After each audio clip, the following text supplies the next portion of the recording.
ওগো দুনিয়ার মানুষেরা শুনো, আমি আল্লাহ রাব্বুল আলামিনের কাছে গ্রহণযোগ্য মনোনীত একমাত্র ধর্ম ইসলাম। ইসলামই একমাত্র ধর্ম যেই ধর্ম মানুষকে মানবতা শিক্ষা দিয়েছে, যেই ধর্ম মানুষকে মনুষ্যত্ব শিক্ষা দিয়েছে, যেই ধর্ম মানুষকে শান্তির বাণী শুনিয়েছে, যেই ধর্ম মানুষকে সম্প্রীতির কথা বলেছে, জাতি ধর্ম নির্বিশেষে যেই ধর্মের সুশীতল ছায়াতলে এসে শান্তি পেয়েছিল, মুক্তি পেয়েছিল এবং সৌহার্দ্যপূর্ণ পরিবেশে জীবন যাপন করতে পেরেছিল, যার জ্বলন্ত প্রমাণ মদিনায়ে মুনাওয়ারার 10 বছর নবীজির জীবন।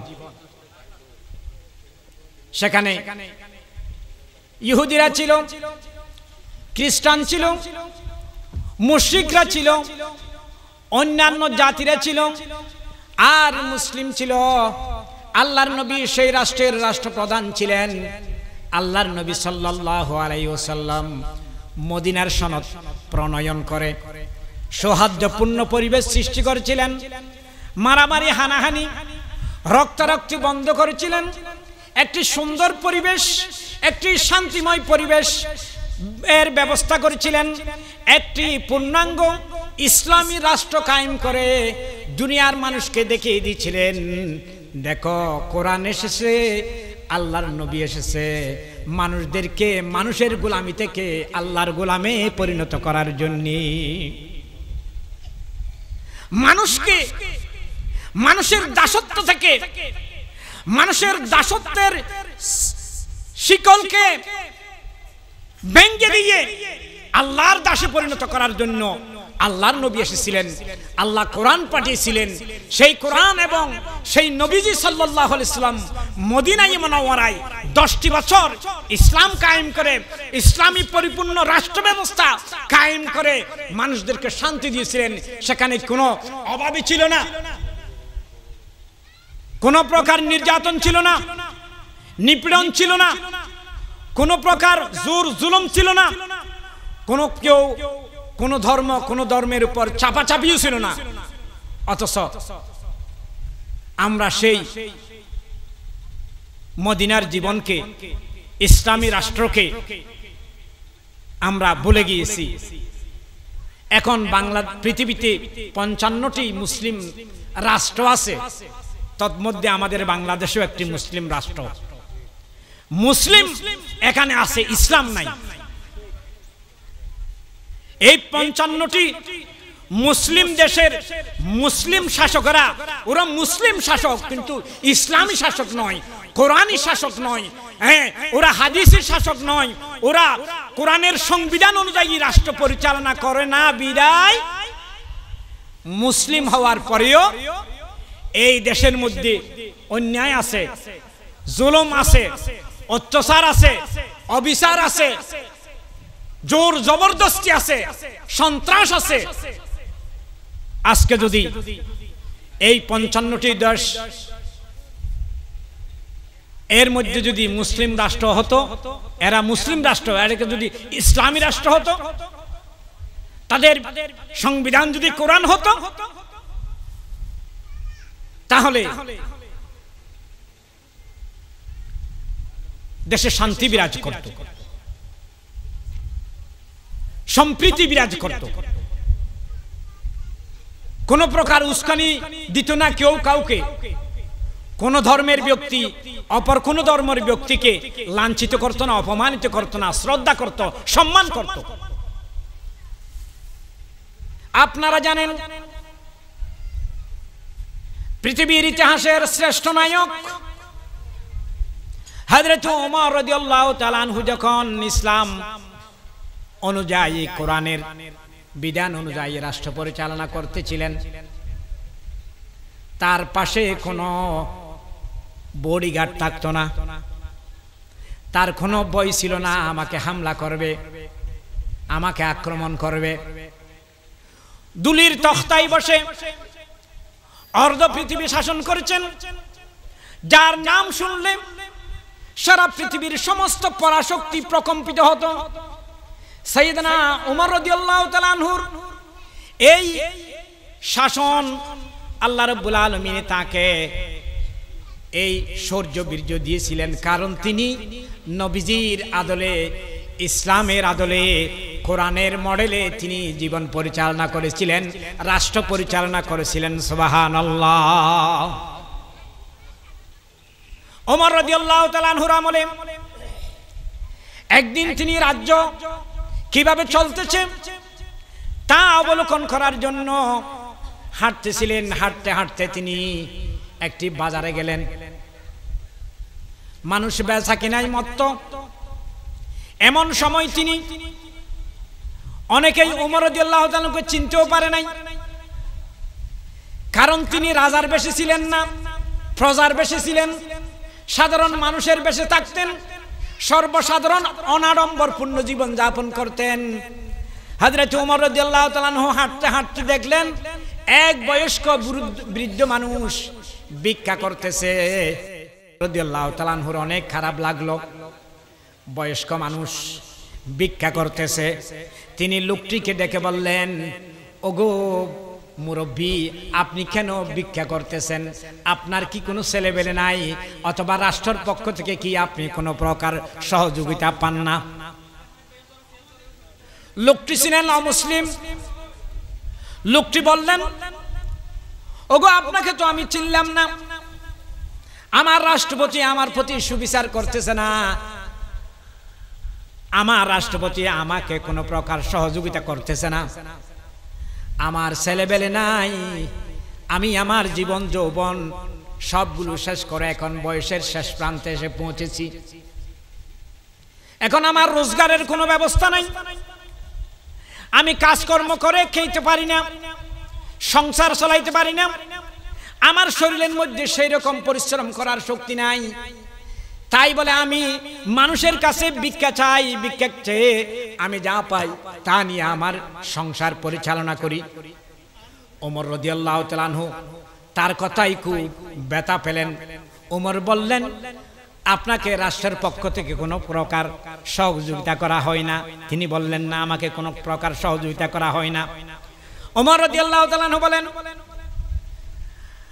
আজকে আমার পকেটে যা আছে আপনি এগুলো নেন, কালকে খলিফার দরবারে যাবেন, খলিফার দরবারে গিয়ে আপনি উপস্থিত হবেন, সেখানে আমিও থাকব। পরিচয় দেয় নাই। এখন তো আমরা 10 টাকা দিলেও একটা সেলফি তুলি আর ফেসবুকে একটা বড় স্ট্যাটাস দিয়ে বলি যে অমুককে অনুদান দিলাম, ঠিক না? 10 টাকা আমি অমুককে যাকাতের টাকা দিলাম, অমুককে সাহায্য করলাম, অমুকের মেয়ের বিবাহে সাহায্য করলাম, ইত্যাদি ইত্যাদি। আমরা কি করি? এটাকে লোক দেখানো, মানুষকে দেখানোর জন্য আমরা করি। আর ওমর রাদিয়াল্লাহু তাআলা আনহু বললেন, আপনি কাল রাজদরবার হযরত উমরের দরবারে যাবেন, সেখানে আমাকে দেখতে পাবেন, আমি আপনার জন্য সেখানে সাহায্যের ব্যবস্থা করব। ওমর রাদিয়াল্লাহু তাআলা আনহুর পকেটে টাকা পয়সাগুলো মধ্যে থেকে যা ছিল তা দিল। দেওয়ার পর লোকটি খুশি হইল, বলল, আপনার মতো লোক যদি আমাদের দেশের শাসক হইতো তাহলে অনেক লাভবান হইতাম। আল্লাহু আকবার। অথচ উনি জানে না ইনি সেই শাসক। লোকটি গেলেন, তারপরের দিন সকালবেলা খলিফার দরবারে গেলেন। খলিফার জন্য তখন কোনো বড় রাজপ্রাসাদ ছিল না, সাজানো কোনো চেয়ার ছিল না, কোনো প্রকার গেটের ব্যবস্থা ছিল না। একদম গোল একটা মাটির আসনের মধ্যে খলিফা বসে আছেন, তার পাশে কয়েকজন মানুষ বসা। ওমর রাদিয়াল্লাহু তাআলা আনহু লোকটিকে আসতে দেখে দাঁড়িয়ে গেলেন এবং তাকে সম্ভাষণ করলেন। তাকে সম্ভাষণ করে পাশেই বসাইলেন। লোকটি হতভম্ব হয়ে গেল। কাল যেই লোকটি আমাকে পকেট থেকে টাকা দিল, আমাকে স্নেহ করলো, আমার খোঁজ খবর নিল, আমি যার ব্যাপারে আমি যে অভিযোগ করেছিলাম আপনার মতো যদি আমার দেশের শাসক হইতো তাহলে আমার এই কষ্ট হইতো না, এই কথা বলছিলাম। এই লোকটি কোনো সেই ব্যক্তি কিনা? সে ভয় পেয়ে গেল। ওমর রাদিয়াল্লাহু তাআলা আনহু ওই অমুসলিম ভাইটিকে উমরের পাশে বসাইলেন, বসাইয়ে বললেন, বাবা আপনি অনেক কষ্ট করেছেন, আমি আপনার খোঁজ খবর নিতে পারি নাই বলে আপনি ভিক্ষা করেছেন, আমার বড় লজ্জা লেগেছে। আমার রাজ্যের মধ্যে ভিক্ষুক থাকবে সেটা আমি চাই না। আমি যে আপনার খেদমত করতে পারি নাই, কাল কিয়ামতের ময়দানে আমার বিরুদ্ধে আল্লাহর আদালতে আপনি অভিযোগ পেশ করিবেন না। আল্লাহু আকবার। লোকটি লাজুক হয়ে গেলেন, বিতু হয়ে গেলেন, নরম হয়ে গেলেন, লজ্জিত হলেন। আমি কাকে কার বিরুদ্ধে অভিযোগ করেছিলাম কালকে? এই তো সেই মহান খলিফা হযরত ওমর রাদিয়াল্লাহু তাআলা আনহুকে সে করজোড় করে বলতেছিলেন, জাহাপনা আমি আপনাকে চিনি নাই, কালকে আপনার বিরুদ্ধে আমি অভিযোগ করেছি, আমাকে ক্ষমা করুন, আমাকে ক্ষমা করুন। ওমর বললেন, না বাবা, আপনাকে ক্ষমা করার কিছু নাই, আপনি ক্ষমা চাওয়ার মতো কোনো কাজ করেন নাই, বরং আমি ওমরকে আপনার কাছে ক্ষমা চাইতে হবে, কারণ আপনার অভাব, আপনি অভাবে আছেন, এটা কেন আমি জানতে পারি নাই, এই খবর কেন আমি নিতে পারি নাই, আমি কেন আপনার ভিক্ষা চাওয়ার আগে আপনার বাড়িতে খাবারের ব্যবস্থা করে দিতে পারি নাই, এই জন্য আমি ওমর অপরাধী। সুবহানাল্লাহ। ওগো দুনিয়ার মানুষেরা শুনো, ইসলাম সম্প্রীতির ধর্ম, ইসলাম মানবতার ধর্ম, ইসলাম সৌহার্দ্যের ধর্ম। ইসলাম উঁচু নিচু ভেদাভেদ করে না, মুসলিম ও মুসলিম ভেদাভেদ করে না। এই জন্য মুসলিম জাহানের দ্বিতীয় খলিফা হযরত ওমর রাদিয়াল্লাহু তাআলা আনহু একজন অমুসলিমকে রাজ দরবারে ডেকে সম্মান দিয়েছেন তার, এবং বাইতুল মালের প্রধানকে ডেকে আনি বলছেন, এই ব্যক্তির নাম ঠিকানা নাও, এই ব্যক্তির পরিবার আজীবন চলতে পারে মতো তার বাইতুল মাল থেকে খানাপিনার টাকা পয়সার ব্যবস্থা করে দাও। আল্লাহু আকবার। এই তো কোরআনের শাসনের ব্যবস্থা, এই তো ইসলামের সৌন্দর্য, এই তো মুসলমানের দায়িত্ব, এই তো মুসলমান রাষ্ট্রপ্রধানের দায়িত্ব। একজন অমুসলিমও যদি কোন প্রকার অবহেলিত হয়, সেও রাজ দরবারে গিয়ে রাজার বিরুদ্ধে বিনা দ্বিধায় প্রতিবাদ করতে পারবে। সুবহানাল্লাহ। আর এখন আমাদের মেম্বারের বিরুদ্ধে কোনো কিছু বলা যাবে? বরং মেম্বারকে ফার্ম মারতে হবে, ফুলের তোড়া দিতে হবে, এই করতে হবে, সেই করতে হবে, না হয় সেই মেম্বার সাহেব সরকারের পক্ষ থেকে যেই গরিবের জন্য অনুদান আসবে সেখানে আমার নাম থাকবে না। ইসলাম একমাত্র ধর্ম যেই ধর্মের মধ্যে মুসলিম ও মুসলিম ভেদাভেদ নাই। এই জন্য হযরত ওমর রাদিয়াল্লাহু তাআলা আনহু এই অমুসলিম মুরব্বিটাকে তার আজীবনের ভাতার ব্যবস্থা করেছেন, তার পরিবার শুদ্ধ সবাই যেন সুন্দরভাবে খেয়ে দিয়ে বেঁচে থাকতে পারে, বাইতুল মাল থেকে, ইসলামী রাষ্ট্র থেকে সেগুলোর ব্যবস্থা করেছেন। এখনো যদি কোন দেশে ইসলামী শাসন কায়েম হয়, কোরআনী শাসন কায়েম হয়, ওমরের মতো যদি আবার কোন রাষ্ট্রপতি এই দুনিয়ায় আবার প্রতিষ্ঠিত হয়, তাহলে আবার আমাদের মৌলিক 5টি মৌলিক চাহিদা, বাত, কাপড়, শিক্ষা, চিকিৎসা, বাসস্থান, এই হলো সমস্ত মানুষের মৌলিক চাহিদা। বাত, কাপড়, শিক্ষা, চিকিৎসা, বাসস্থান, এই 5টি মৌলিক চাহিদার দায়িত্ব সরকারের কাছে চলে যাবে। আলহামদুলিল্লাহ। আমাকে আর বাতের চিন্তা করতে হবে না, কাপড়ের চিন্তা করতে হবে না, শিক্ষার চিন্তা করতে হবে না, চিকিৎসার চিন্তা করতে হবে না, একটি থাকার ঘরের চিন্তা করতে হবে না। সবগুলো ইসলামী সরকার কোরআন মতো ব্যবস্থা করবে। মুসলিমের জন্য যেরকম, অমুসলিমের জন্য সেই রকম, কাছের মানুষের জন্য যেরকম, দূরের মানুষের জন্য সেরকম, জওয়ানের জন্য যেরকম, বৃদ্ধের জন্য সেরকম। এই 5টি মৌলিক চাহিদা কোরআন যদি এই দুনিয়ায় প্রতিষ্ঠিত হয়, আবার এই উমরের মতো ব্যবস্থা করা হবে। সবাই বলে আলহামদুলিল্লাহ। সুতরাং আমরা যদি শান্তি চাই, আমরা যদি সম্প্রীতি চাই, আমরা যদি সকল ধর্মের মানুষ সুন্দরভাবে, সৌহার্দ্যপূর্ণভাবে, ভালোবাসা নিয়ে, আন্তরিকতা নিয়ে, স্বদেশ প্রেম নিয়ে বাঁচতে চাই, তাহলে একটি ধর্মকে প্রতিষ্ঠিত করতে হবে, একটি কোরআনকে প্রতিষ্ঠিত করতে হবে। সেই ধর্মের নাম ইসলাম। সেই ধর্মের নাম কি?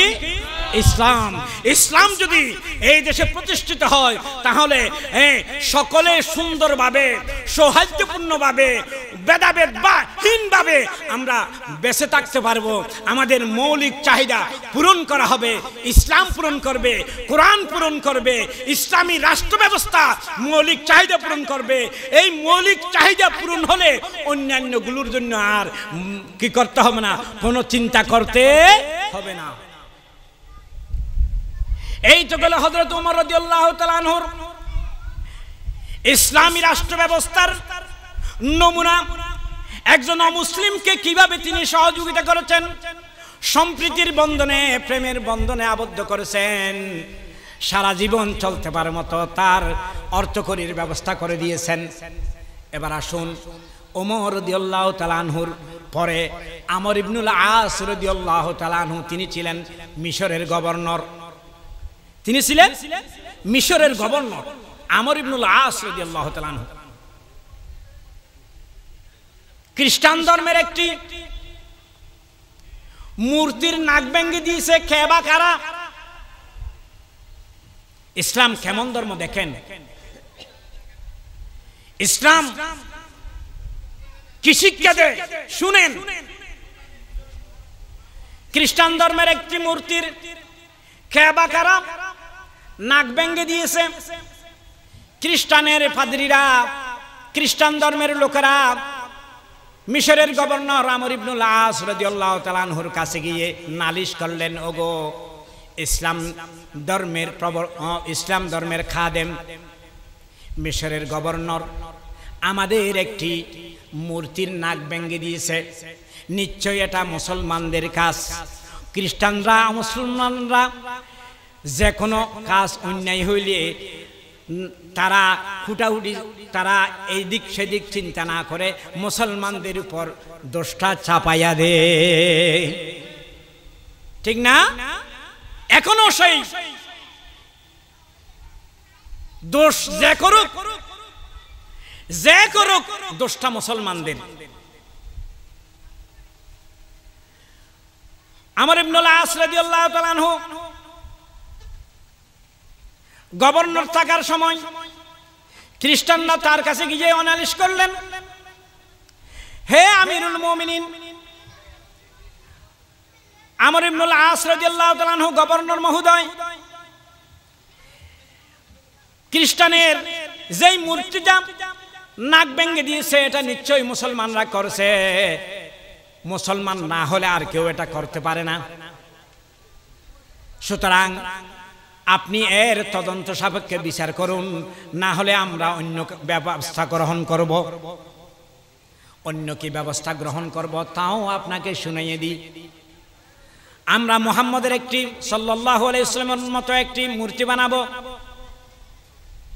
মুহাম্মদ সাল্লাল্লাহু আলাইহি ওয়াসাল্লামের মতো একটি মূর্তি বানিয়ে 3 পথের মাথায় সেটাকে স্থাপন করব। ডাকডোল বাজাইয়ে আমরা সেখানে মানুষ সমবেত করব। সমবেত করে আমরা আনুষ্ঠানিকভাবে মুহাম্মদের যেই মূর্তিটা বানাবো সেই মূর্তির নাকটা ভেঙে দিয়ে আমাদের মূর্তির প্রতিশোধ গ্রহণ করব। নাউজুবিল্লাহ। আমর ইবনুল আস রাদিয়াল্লাহু তাআলা বললেন, হে খ্রিস্টানরা শুনো,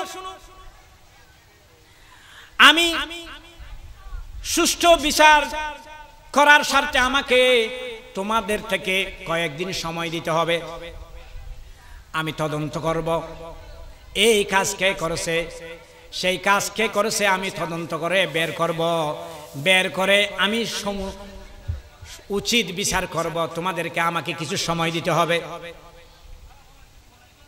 আমর ইবনুল আস গোয়েন্দা বাহিনীর চারদিকে চতুর্দিকে ছড়িয়ে দিলেন, কে মূর্তির নাক ভেঙেছে খ্রিস্টানদের তা বের করো। একদিন গেল, 2 দিন গেল, 3 দিন গেল, 4 দিন গেল, পঞ্চম দিন খ্রিস্টানরা আবার আমর ইবনুল আস রাদিয়াল্লাহু তাআলা আনহুর কাছে এসে অভিযোগ করলেন, জাহাপনা কিছু করতে পেরেছেন কিনা, আমরা কিন্তু আমাদের ধর্মের এই অবমাননা সহ্য করব না, আপনি কোনো কিছু করুন, না হয় আমরা আপনাকে যে সিদ্ধান্ত দিয়েছিলাম মুহাম্মদের একটি মূর্তি বানিয়ে ওনার নাকটি ভেঙে দিয়ে ইসলাম ধর্মকে অপমানিত করে আমাদের ধর্মের মূর্তির অবমাননা আমরা প্রতিশোধ গ্রহণ করব। আমর ইবনুল আস বলেন, আজকে সন্ধ্যার ভিতর আমি আমার গোয়েন্দা বাহিনীর থেকে পরিপূর্ণ সংবাদ নিব, সংবাদ নেওয়ার পর যদি আমি এর কোনো ক্লু উদ্ধার করতে পারি তাহলে আগামী অমুক দিন এর বিচার হবে, আর যদি বিচার করতে না পারি, ক্লু উদ্ধার করতে না পারি, আগামী অমুক দিন তোমাদের সামনে আমি আমর ইবনুল আসের নাকটা তোমরা কেটে দিবা। আল্লাহু আকবার। ইসলাম কাকে বলে, মুসলমান কাকে বলে, কোরআনের শাসন কাকে বলে, ইসলামী জীবন ব্যবস্থার জ্বলন্ত রূপ কাকে বলে, আমর ইবনুল আস একটা খ্রিস্টানের মূর্তির বিনিময়ে নিজের নাক কেটে দেওয়ার জন্য তিনি কি করেছেন, দ্বিধাবোধ করেন না। খ্রিস্টানরা মহাখুশি, মুসলমানদের গভর্নরের নাক কেটে নেব আমরা, আগামী অমুক দিন। তারা প্রহর গুনতে লাগলো, অমুক দিন এসে গেল, কোনো ক্লু উদ্ধার করতে পারলো না কে মূর্তির নাক ভেঙে দিয়েছে, কোনো ক্লু উদ্ধার করতে যখন পারে নাই, খ্রিস্টানরা সমবেত হয়েছে, মুসলমানরাও সমবেত হয়েছে, এবং হযরত আমর ইবনুল আস উনি রেডি হয়েছেন, খ্রিস্টানরা তার নাক কেটে দিবে, কথা মতো সিদ্ধান্ত মতো, কথা মতো সিদ্ধান্ত মতো আমর ইবনুল আসের নাক কেটে নিবে। তরবারি রেডি, জল্লাদ রেডি, আমর ইবনুল আস রেডি। এমন সময় মাঠের শেষ প্রান্ত থেকে একজন ব্যক্তি একটু রাখুন, একটু থামুন, একটু থামুন, একটু থামুন এইরকম আওয়াজ দিয়ে দিয়ে দ্রুত বিচারের মূল জায়গায় চলে আসতেছে। খ্রিস্টানরা বললেন, না, ও একজন মনে হয় পাগল, আমরা আমাদের কাজ করব, আমর ইবনুল আসের নাক কেটে দেব।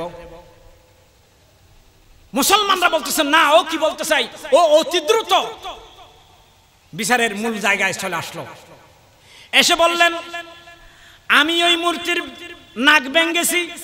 সুবহানাল্লাহ। তাহলে দেখেন, একজন মুসলমান নিজের দোষ ত্রুটি প্রকাশ করতে দ্বিধা করে না। সুবহানাল্লাহ। তাহলে আপনারা বলতে পারেন এতদিন কেন করো নাই, তারও কারণ আছে, আমি বলতেছি, আপনারা শুনেন। আমর ইবনুল আস লোকটিকে বললেন, তাহলে এতদিন তুমি প্রকাশ করো নাই কেন?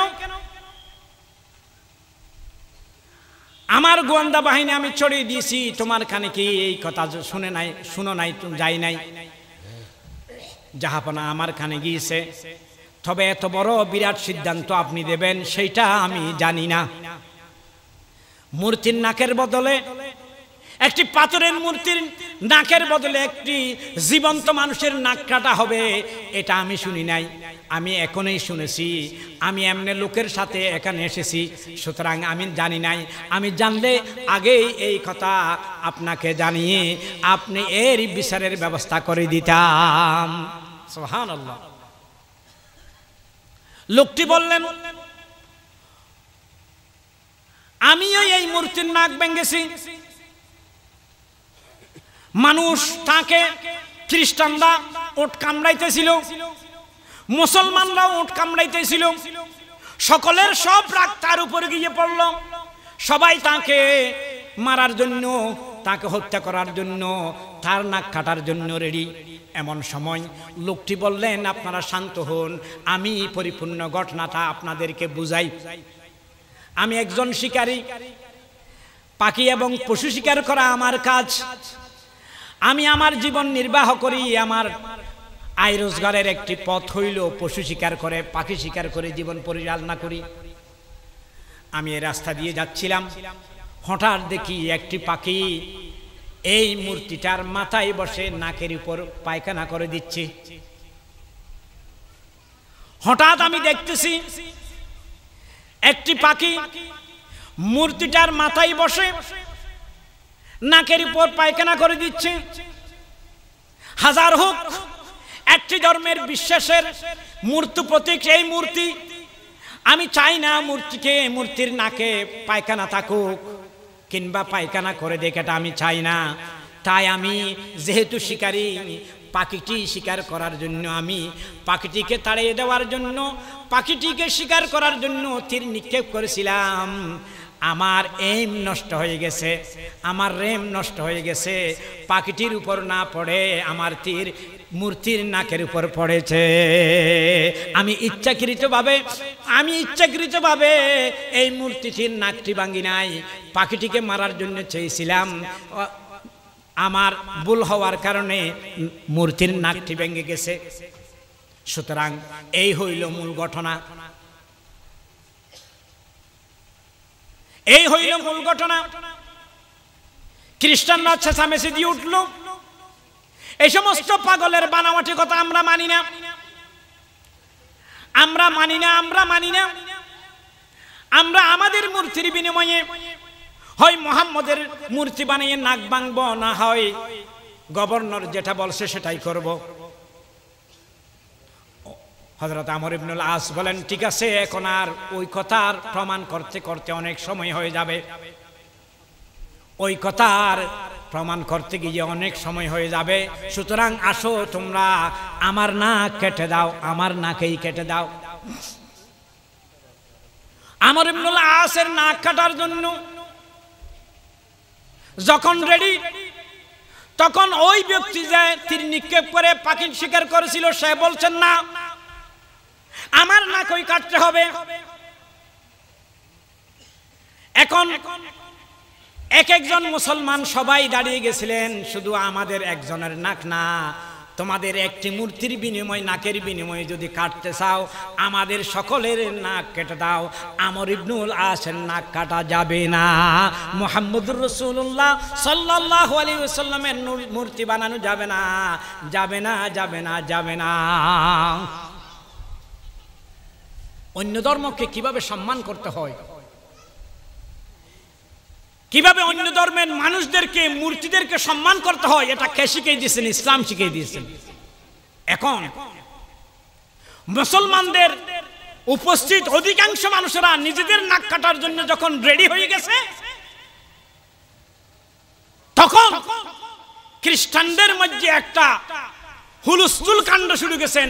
যেই ধর্মের একটা মূর্তির জন্য তাজা মানুষের নাক কাটার হিড়িক পড়ে গেছে, সুতরাং এই ধর্মই সত্য ধর্ম, সুতরাং আমরা কারো নাক কাটবো না, আমরা নিজেরাই নিজেদের গর্দান এই ধর্মের কাছে সঁপে দেব, কলমা পড়ে মুসলমান হয়ে যাব। সবাই বলি আল্লাহু আকবার। তাহলে ইসলাম দেখাই দিয়েছে সম্প্রীতি কাকে বলে, ভালোবাসা কাকে বলে, সুন্দর কাকে বলে, পরধর্ম পরমত সহিষ্ণু কোন ধর্ম,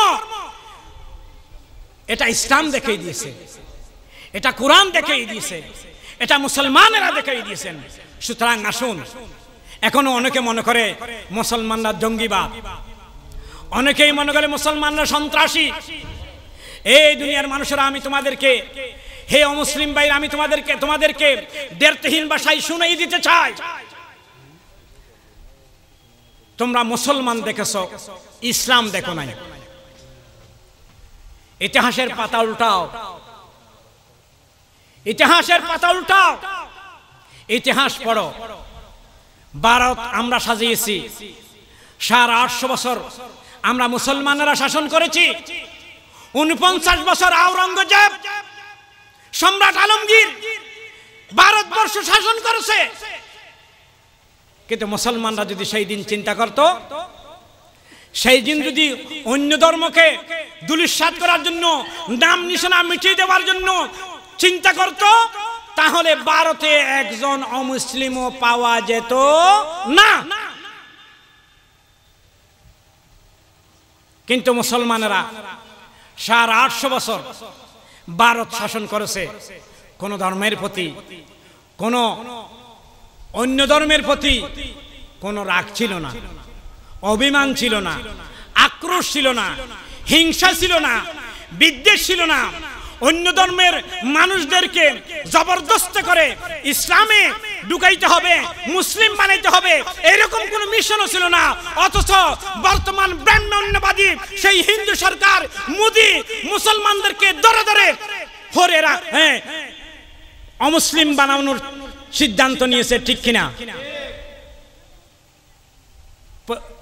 উত্তরপ্রদেশে মুসলমানদের মুসলিম শিক্ষালয়গুলো বন্ধ করে দেওয়ার সিদ্ধান্ত গ্রহণ করেছে, ঠিক কিনা?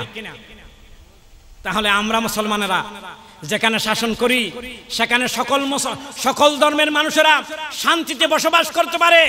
আর যেখানে অমুসলিমরা শাসন করে, সেখানে মুসলমানদের উপর নির্যাতন নিপীড়ন চলে, ঠিক কিনা? যার জ্বলন্ত প্রমাণ বর্তমান ভারত।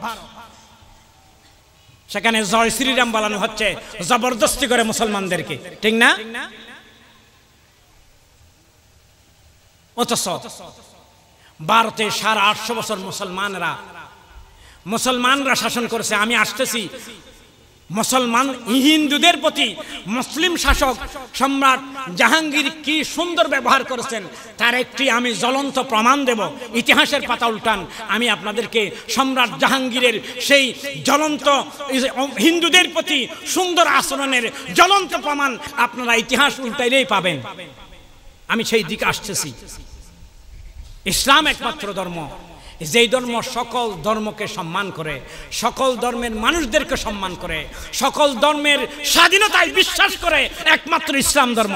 সবাই বলে আলহামদুলিল্লাহ।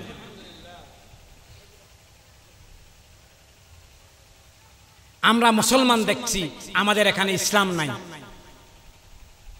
আমরা 55টি দেশ মুসলিমের দেশ, ইসলামের দেশ নয়। ইসলামের দেশ ছিল মদিনায়। ইসলামী শাসন করেছিল আবু বকর। ইসলামী শাসন কোরআন নিয়ে শাসন করেছিলেন হযরত ওমর। কোরআন নিয়ে শাসন করেছিলেন হযরত ওসমান। কোরআন নিয়ে শাসন করেছিলেন হযরত আলী। কোরআন নিয়ে শাসন করেছিলেন দ্বিতীয় খলিফা ওমর ইবনে আব্দুল আজিজ, যাকে দ্বিতীয় ওমর বলে ইতিহাসের পাতায় সম্মান করা হয়। যার শাসন আমলে হরিণ আর বাঘ একসাথে পানি খেয়েছে ফোরাত নদীতে। হরিণের মন্তরে ভয় ছিল না, বাঘে আমাকে কামড়াবে, আমাকে হত্যা করবে। বাঘর সাহস ছিল না, হরিণকে আক্রমণ করবে। সেই হযরত ওমর ইবনে আব্দুল আজিজ ইসলাম নিয়ে ইসলামী শাসন, কোরআনী ব্যবস্থার শাসন কায়েম করেছিলেন বিদায় বনের পশু পর্যন্ত ইসলামী শাসন অনুশাসন মেনে চলেছিল। আলহামদুলিল্লাহ। কোন ধর্মের প্রতি কোনো বিদ্বেষ ছিল না। আর সকল ধর্মের সম্প্রীতির মাধ্যমে দেশে সবাই শান্তিপূর্ণ সহাবস্থান করার একমাত্র গ্যারান্টি আল কোরআন, ইসলাম। একমাত্র গ্যারান্টি কি? আল কোরআন আর আল ইসলাম। অন্য কোন ধর্ম যেমন ইহুদিরা নির্বিচারে গাজার মুসলমানদেরকে হত্যা করতেছে। তাহলে ইহুদিদের হাতে অন্য ধর্ম নিরাপদ নয়। আমেরিকা খ্রিস্টান, ওদের হাতে অন্য ধর্ম নিরাপদ নয়। ভারত হিন্দু, ওদের হাতে মুসলিমরা নিরাপদ নয়। একমাত্র ইসলামের হাতেই সমস্ত ধর্মের মানুষেরা নিরাপদ, আলহামদুলিল্লাহ।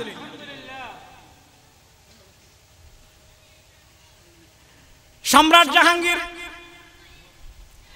ভারতবর্ষ শাসনকালে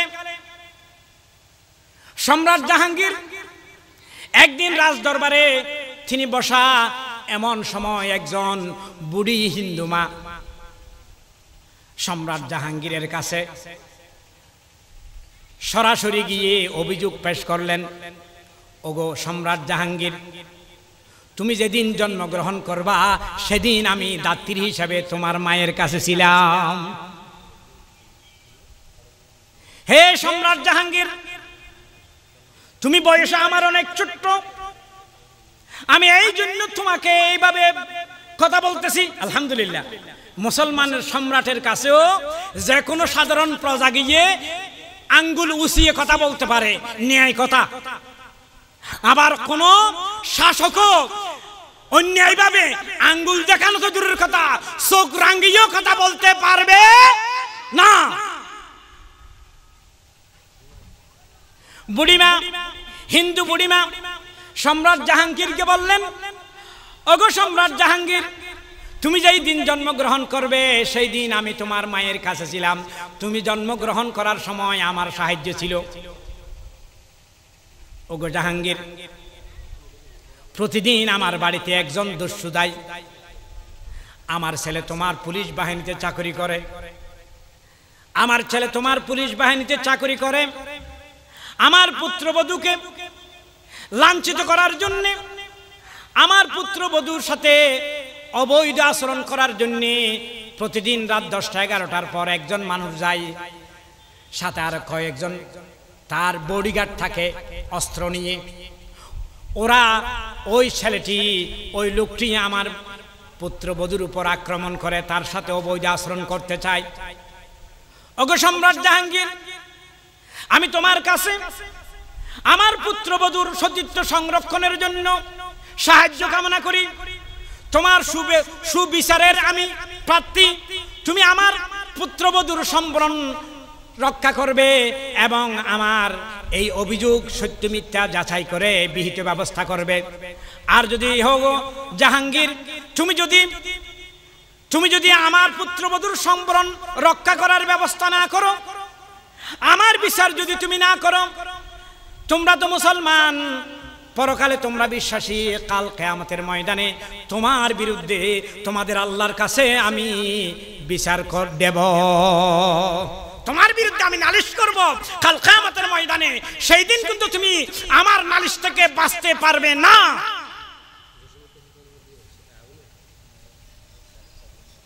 বুড়িমার এই বীরত্বপূর্ণ রাগান্বিত আওয়াজের কথাবার্তা শুনে সম্রাট জাহাঙ্গীর একদম নীরব হয়ে গেলেন। সভাসদ নীরব হয়ে গেল, কেউ কোনো কথা বলল না। সম্রাট জাহাঙ্গীর কিছুক্ষণ চুপ থাকার পর বুড়ি মায়ের দিকে বললেন, মা আপনি চলে যান, সময় মতো সব ব্যবস্থা করা হবে। ওগো মা, আপনি যে কষ্ট করে আমার এখানে এসেছেন এই জন্য আমি লজ্জিত, এই জন্য আমি লজ্জিত। আমি কেন আপনার পুত্রবধূর সতীত্বের সংরক্ষণের দায়িত্ব নিতে পারলাম না? আমার রাজ্যে এমন কে আছে আপনার পুত্রবধূর প্রতি অন্যায় আচরণ করতে সাহস করবে? এই জন্য আমি বড় লজ্জিত। মা আপনি চলে যান। দুইজন পুলিশ ডেকে দিলেন, এই মাকে গোড়ায় ছড়িয়ে তার বাড়িতে পৌঁছে দাও। ওগো মা, আপনি 2-1 দিনের ভিতর আপনার পুত্রবধূর এই বিচারের সঠিক রূপরেখা দেখতে পাবে। সুবহানাল্লাহ।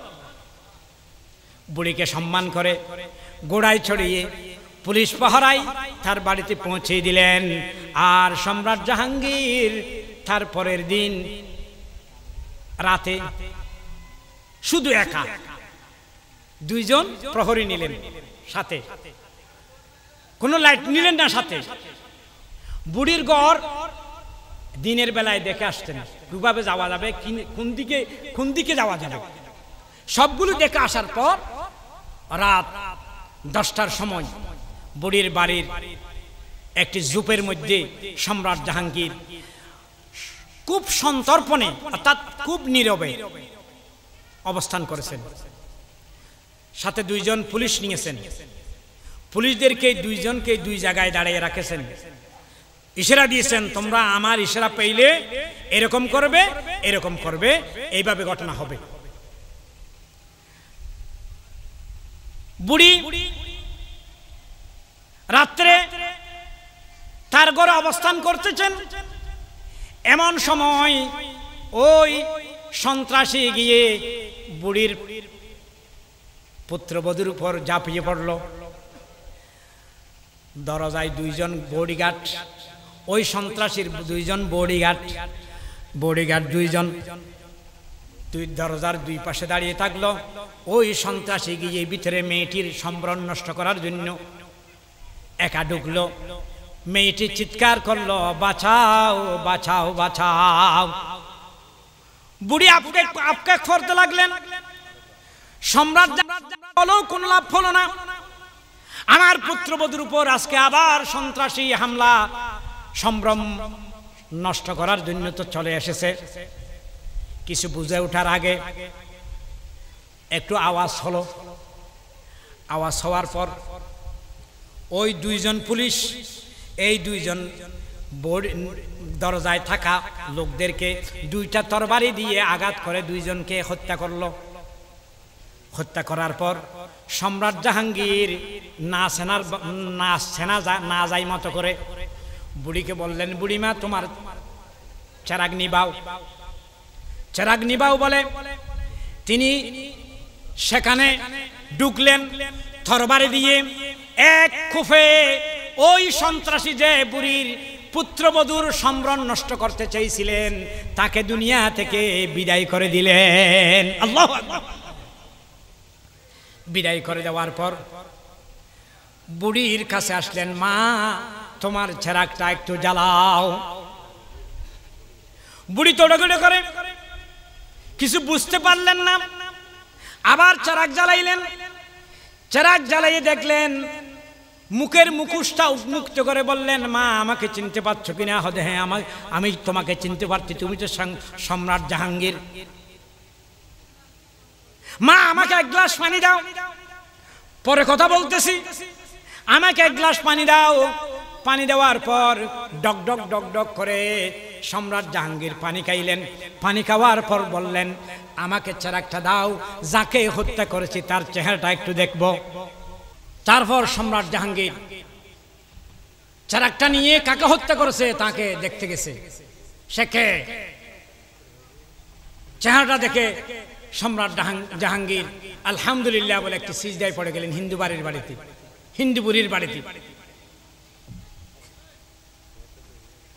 সিজদার থেকে উঠে সম্রাট জাহাঙ্গীর বুড়ির কাছে আসলেন, ওগো বুড়ি মা, আপনার অভিযোগ কালকে শোনার পর থেকে আমি এখানে এসে তোমার বিচার করেছি। আমি প্রথমে তোমার চেরাগ নিবাইতে বলেছিলাম, কারণ কি জানেন? না জানি না। আমি মনে করেছিলাম আমার বাড়ির পাশে হিন্দু বাড়িতে আক্রমণ করার জন্য কেউ সাহস করবে না আমার ছেলে ছাড়া। আমি মনে করেছিলাম আমার ছেলে কাজ করেছে। যখন আমি হত্যা করার পর চেরাগ দিয়ে দেখেছি আমার ছেলে না, এই জন্য শুকরিয়া আদায় করেছি, আলহামদুলিল্লাহ, সিজদা দিয়েছি। তারপর কেন পানি খাইলাম জানেননি? না তাও তো জানি না। ওগো বুড়িমা, কাল রাজ দরবারে যখন আপনি নালিশ দিয়েছিলেন, নালিশ দেওয়ার পর থেকে আমি শপথ করেছিলাম যতক্ষণ পর্যন্ত বুড়ির বিচার করতে পারি নাই, যতক্ষণ পর্যন্ত বুড়ির পুত্রবধূর সংরক্ষণ করতে পারবো না, ততক্ষণ পর্যন্ত এক তিরাস পানিও আমি খাবো না। এই জন্য কাল সেই থেকে এই পর্যন্ত এক তিরাস পানি পর্যন্ত আমি খাই নাই।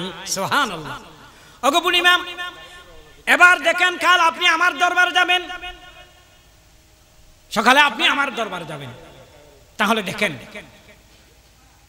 হযরত উমর একজন অমুসলমানদের জন্য আজীবনের বাঁচার ব্যবস্থা করে সম্প্রীতির জ্বলন্ত প্রমাণ দিয়েছেন, উদাহরণ পেশ করেছেন। আমর ইবনুল আস একটা মূর্তির মাটির মূর্তির বিপরীতে নিজের নাক কাটার সিদ্ধান্ত দিয়ে অন্য ধর্মের প্রতি সম্মানের এক জ্বলন্ত প্রমাণ দেখিয়েছেন। সম্রাট জাহাঙ্গীর ভারতবর্ষ শাসন আমলে একটি অমুসলিম পুত্রবধূর সম্ভ্রম রক্ষার জন্য নিজে যুদ্ধে সেজে বিচার করেছেন। তাহলে এটা কি অন্য ধর্ম দেখাইতে পারেছে? পৃথিবীর কোন ধর্ম এইরকম জ্বলন্ত প্রমাণ দেখাইতে পারছে না, পারবেও না। একমাত্র শুধুমাত্র কেবলমাত্র ইসলাম ধর্ম ছাড়া, কেবলমাত্র কোরআনী শাসন ছাড়া, কেবলমাত্র ইসলামী ধর্মে বিশ্বাসী প্রকৃত মুসলমান ছাড়া আর কেউ দেখাতে পারবে না। সুতরাং আসুন, ইসলামের প্রতি অপমান নয়, মুসলমানের প্রতি অপমান নয়, মুসলমানের প্রতি জোর জুলুম নয়। আসুন, কাছ থেকে ইসলাম জানুন, ইসলাম পড়ুন, ইসলাম বুঝুন এবং কোরআনের কাছে আসুন, কোরআনের পাশে আসুন, কোরআনের কাছে আসুন, কোরআনের পাশে আসুন। খুলফায়ে রাশিদিনের জীবনী পড়ুন, ইসলামের জীবনী পড়ুন, ইসলাম ধর্ম সম্পর্কে জানুন এবং ইসলামের ইতিহাস সম্পর্কে জানুন। দেখবেন আপনারা অটোমেটিকলি মুসলমান হয়ে যাচ্ছেন। আলহামদুলিল্লাহ। আমি সকল ধর্মের ভাইদেরকে, সকল ধর্মাবলম্বীদেরকে অনুরোধ জানাবো, কারো প্রতি মিথ্যা অপমান নয়, বিদ্বেষ নয়, হিংসা নয়।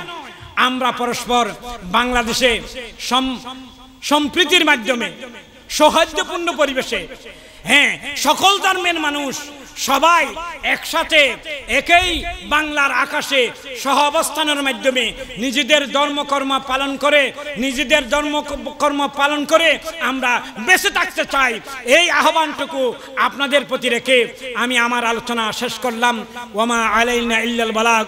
ওয়াসসালামু আলাইকুম ওয়া রাহমাতুল্লাহি ওয়া বারাকাতুহু।